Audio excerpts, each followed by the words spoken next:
సువర్ణ, నీతో చాలా రోజుల నుంచి ఒక విషయం చెప్పాలని చూస్తున్నాను. ఈ రోజు నీతో ఒక విషయం చెప్పాలి సువర్ణ. ఏంటి జ్యోతి, చెప్పు, పర్వాలేదు. నువ్వు యేసుక్రీస్తుని నమ్ముకో సువర్ణ. ఆయన శక్తిగల దేవుడు, ఆయన ఆశ్చర్యకరుడు, ఆయన జ్ఞానము గల దేవుడు.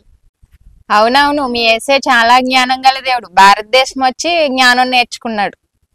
అది కాదు సువర్ణ, ఆయనే జ్ఞానమై ఉన్నాడు. ఆయన ఎవరి దగ్గర జ్ఞానం నేర్చుకోవాల్సిన అవసరం ఆయనకు అస్సలు లేదు.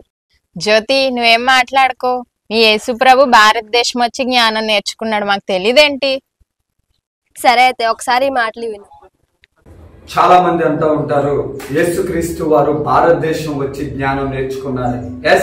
యేసయ్య భారతదేశం వచ్చారు. ఎప్పుడు వచ్చారు? 12 సంవత్సరాల వయసు తర్వాత యేసయ్య భారతదేశం రాలేదు.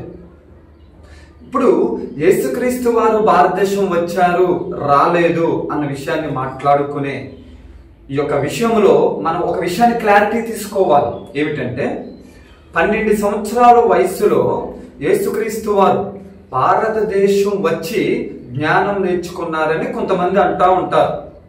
చూడండి, జ్ఞానం విషయంలో, వివేకం విషయంలో యేసుక్రీస్తు వారి గురించి మాట్లాడుకోవాలి అని అనుకుంటే, ఆయన యెరూషలేము మందిరములో ఆయన పండగ వాతావరణ విధానములో ఆయన కుటుంబ సభ్యులతో కలిసి ఆ యెరూషలేము వచ్చినప్పుడు అక్కడ ఒక సందర్భం జరుగుతుంది. ఆ యొక్క పండగ వాతావరణం తర్వాత మరియా యేసేపు వాళ్ళందరూ కూడా వెళ్ళిపోతారు. కానీ యేసుక్రీస్తు వారు మాత్రం రారు.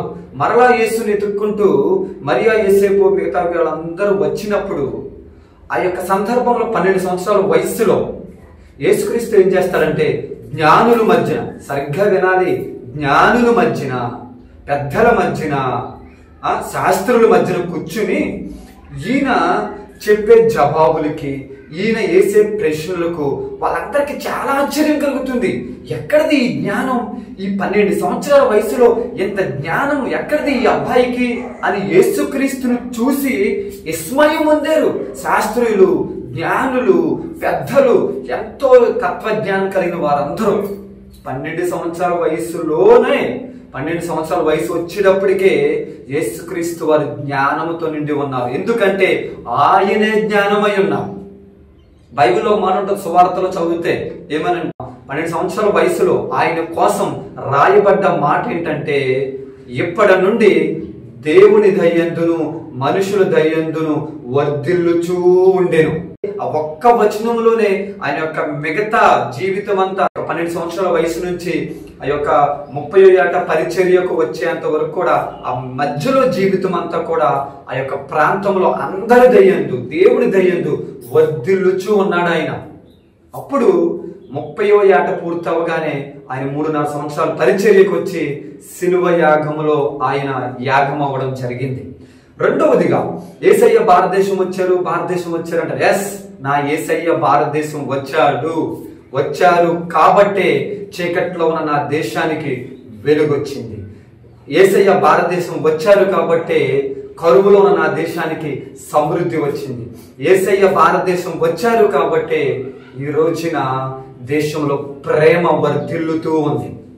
నా యేసయ్య సర్వమానవాది పాపాల నిమిత్తం సిలువలో బలియాగమైన తర్వాత 3వ దినమున మరణము గెలిచి తిరిగి లేచిన తర్వాత తన యొక్క శిష్యులుగా ఏర్పరచుకున్న, అంతకు ముందే తన యొక్క శిష్యులుగా ఏర్పరచుకున్న అనేక మందిని ఆయా దేశాలకి ఆయన ఆత్మను కుమ్మరించిన తర్వాత ఆయా దేశాలకి పంపించారు. ఈ విధంగా ఆయనతో నడయాడిన తోమా గారు భారతదేశం వచ్చారు.